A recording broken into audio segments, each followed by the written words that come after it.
a danas imam informaciju da je moja ćerka trudna i prvi put nakon 20 godina će izaći iz kofera.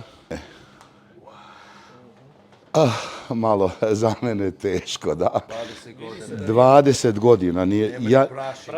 Da, ja nisam siguran da li je u stanju da to odradi, ali se nadam u ime svih nas, moje ćerke i mog oca, da će bar 3 tona pustiti.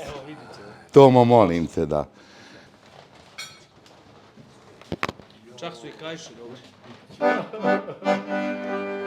Hoćemo za kćerku, jel' tako? Da, za unuku. Alisa, lijepa moja, ovo je za tebe. Kao da bilo je juče, kada si rođena ti. Negdje pred zoru, telefon zvoni, princeza, rekoše mi. 2 dana i 3 noći, kažu da nisam spavao. Dolazak tvoj smo slavili, Martino, oko plavo.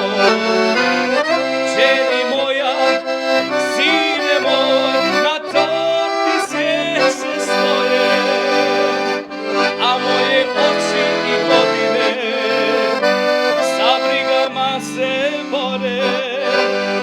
Znam da ćeš golasa i jednom morati da odeš, al nemoj tako zaboravi, nemoj ni meni ni majci srce da odeš.